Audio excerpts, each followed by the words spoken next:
हल्का ट्रैक्टर जो है स्लिप मारेगा। और ये देखो आप किस तरीके से इसकी गूल खिंच रही है। राम राम किसान भाइयों, आज की वीडियो भाइयों ट्रेंच के ऊपर होने वाली है। हम ट्रेंच विधि से गन्ना बो रहे हैं और मैं ट्रेंच का हल दिखा देता हूँ, क्योंकि कुछ किसान जो है जब फर्स्ट टाइम करते हैं ट्रेंच की खेती तो बड़ा कन्फ्यूजन रहता। हम भी बड़े कन्फ्यूजन में थे कि भाई 5 फीट पे बोया जा गन्ना या कितने फीट पे बोया जा। तो भाइयों मैं थोड़ा सा हल दिखा देता हूँ आपको। ये हमारा ट्रेंच का हल है और इसकी जो हमने दूरी रखी है गूल से गूल की वो 4 फीट 9 इंच रखी है। पहले 5 फीट रखने का विचार था, पर उसके बाद हमने 4-9 पे रखी है इसकी। और मैं गूल भी दिखाऊंगा किस तरीके से खींच रही, और हर 1 महीने में अपडेट करता रहूँगा मैं आप लोगों को कि 1 महीने बाद कैसी ड्रिलिंग हो रही है इसकी और कैसा गन्ने का मतलब पूरे का हिसाब है। ठीक है भाइयों। और ये 60 पावर मैक्स है, इसी से खींच रहे हैं। इसमें हल्का ट्रैक्टर भी काम नहीं करता है क्योंकि इसमें वेट चाहिए, काफ़ी गहरी गूल खींचती हैं। देखो मैं एक बार गूल की गहराई दिखा देता हूँ आपको। देखो 2 फीट के आसपास गहराई है इसकी, यहाँ से देखो आप। ठीक है भाई, चलो भैया चलाओ गूल खींचो।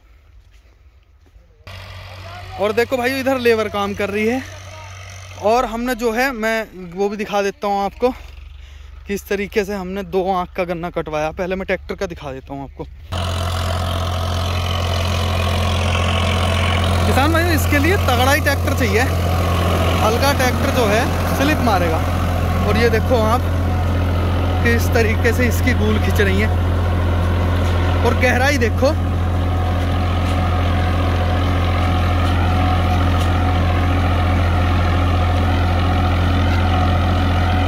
मतलब काफी गहराई तक जा रहा है हल।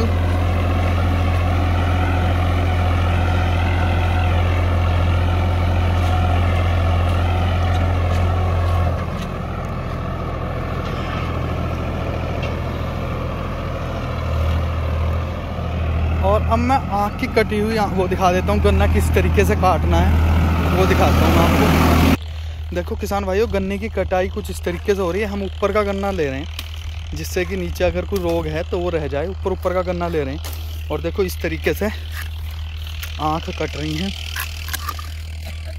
और गन्ना जो है हम 2 आँख से ज़्यादा का नहीं ले रहे, 2 आँख का गन्ना है हद। और आँख भी स्वस्थ होनी चाहिए। देखो भाई जितनी स्वस्थ आँख होगी उतना बढ़िया जमाव होगा। और ये 2-3 कटर हैं और फिर काटने के बाद हम इस तरीके से हमने ये पानी में दवाई गिर रखी है और इसमें ट्रीट कर रहे हैं इसे। इससे जो है बिल्कुल हमें ये 5-6 साल तक इस गन्ने में कोई दिक्कत नहीं आनी है।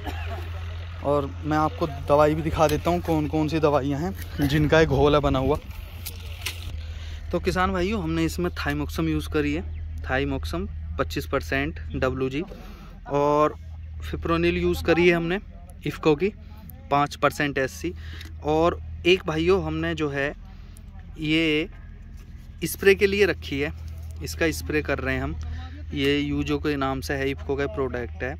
क्लोरोपाइरिफास 50% है और साइपरमेथ्रिन 5% है। इसका हमने जो है घोल बनाया है। इसी के घोल में हम लोग जो हैं जो हमारी पेंडी कटी हैं उनको भिगो रहे हैं। ठीक है भाइयों। तो किसान भाइयों मैं अंकल जी से आपका परिचय कराऊंगा। ये सोसाइटी की तरफ से हैं, गन्ना सोसाइटी जो होती है। राम राम जी, एक बार किसान भाइयों को अपना परिचय करवा दो जी। मेरा नाम नीरज कुमार तोमर है और मैं गन्ना विकास परिषद अगवानपुर में गन्ना पर्यवेक्षक के पद पर कार्यरत हूँ। आज यहाँ पर ट्रेंच विधि से गन्ने की बुआई की जा रही है। ये गन्ना समिति कांठ का गांव सिरसा है।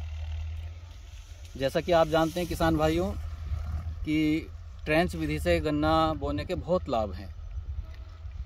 तो ज़्यादा लंबी वीडियो ना बने तो संक्षिप्त में मैं आपको जो है मुख्य बता दो, जिससे किसान को जो समस्या फेस आती है उनके निवारण के लिए बताओ। इसमें जो है गन्ना का जो बीज है वो बहुत कम लगता है ट्रेंच विधि में, मतलब आधे का औसत आता है, आधे से भी कम लगता है। दूसरा लाभ ये है कि जो हम पानी देते हैं गन्ने को उसमें फ्लड विधि से देते हैं, जिससे कि पानी बहुत ज़्यादा लगता है। इसमें कम समय में बहुत कम पानी से काम चल जाता है।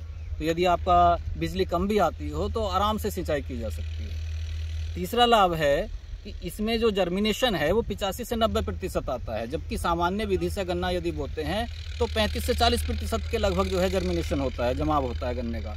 ये बात सही है। तो उसमें जमाव जब ज़्यादा होगा तो गन्ने की पैदावार भी ज़्यादा होगी। एक लाभ ये है कि जो गन्ने के टिलर्स निकलते हैं, टिलरिंग होती है गन्ने की, तो सामान्य विधि में आप देखते होंगे कि 2, 3, 4 मैक्सिमम इतने टिलर्स निकलते हैं। लेकिन यदि ट्रेंच विधि से आप गन्ना बोते हैं तो टिलर्स की संख्या बहुत ज़्यादा होती है, आप कल्पना भी नहीं कर सकते। कहीं कहीं तो 15, 20, 22 तक होती है टिलर्स, और जबकि सामान्य विधि में वही 4-5 रह जाते हैं। मुश्किल से 4-5 तक होती है। ये बात उसके बाद जब वो टिलर्स होते हैं तो इसमें टिलर्स मरते नहीं हैं, क्योंकि गैप ज़्यादा है। इसमें 4 फीट 9 इंच का गैप इन्होंने दिया है, तो उसमें क्या होता है कि प्रकाश और जो है वायु आराम से जो है इसे गन्ने को मिलती है, तो गन्ने की बढ़वार एक सार होती है, यानी कि बराबर जो है वो गन्ने लंबाई में बढ़ते हैं।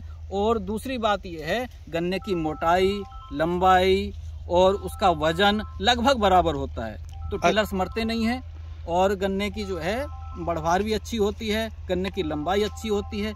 एक लाभ और है, इसमें गैप होने की वजह से प्रकाश और वायु का क्योंकि प्रवाह अच्छी तरह से होता है, तो इसमें कीड़े भी कम लगते हैं और बीमारियां भी बहुत कम लगती हैं। अच्छा अंकल जी, एक बात मैं आपकी रोक के कहूँ, किसान कंफ्यूजन में रहता है कि भाई चौड़ाई कितनी होनी गूल से गूल की। कुछ 5 फीट बोलते हैं, कुछ 4.5 फीट बोलते हैं। तो आप किसान भाइयों को ये मतलब सही राय दे के बताओ कि भाई इसकी इतनी होनी चाहिए और इससे ये फायदे हैं, कम रखते हो तो इसमें ये नुकसान है। मैं सुझाव ये देना चाहूँगा किसान भाइयों को कि यदि आप समय से बुवाई करते हैं, जैसे इस समय सही समय चल रहा है, मार्च का जो है प्रथम सप्ताह है। अच्छा, यदि सही समय पे यदि आप बुवाई करते हैं तो एक गूल से दूसरे गूल की यानी रो से रो की दूरी जो है वो 5 फीट रखें। अच्छा, और आंख से आंख की दूरी? आंख से आंख की दूरी का गैप जो है यदि किसान भाई 1 फीट रखते हैं तो वो बहुत बेहतर है। अच्छा, 1 फीट आंख से आंख और 5 फीट रो से रो की दूरी। देखो किसान भाइयों, ये बिल्कुल अंकल जी ने बिल्कुल सही बात बताई। कुछ इस बात में कंफ्यूज रहते हैं कि भाई कितनी चौड़ाई रखी जा। अच्छा अंकल जी, जैसे ये तो होगी चलो इसके जर्मिनेशन की बात कि क्या होगा। लागत की अगर बात करें तो लागत जो 28 इंच पे 29 इंच पे बोते हैं उससे कितने % कम आती है, मोटा सा आइडिया? लगभग मोटा आइडिया में यदि मैं कहूँ आपको बताऊं तो लगभग 50% लागत, मतलब लागत 50% और प्रॉफिट जो है लगभग 1.5 गुना, 1.5 से 2 गुना। मतलब देख सकते हैं आप भाइयों, 50% की आपकी लागत कम आ रही है और प्रॉफिट जा रहा है 1.5 गुना। तो ये किसान हित में है और अंकल जी ने बिल्कुल सही जानकारी दी है आपको।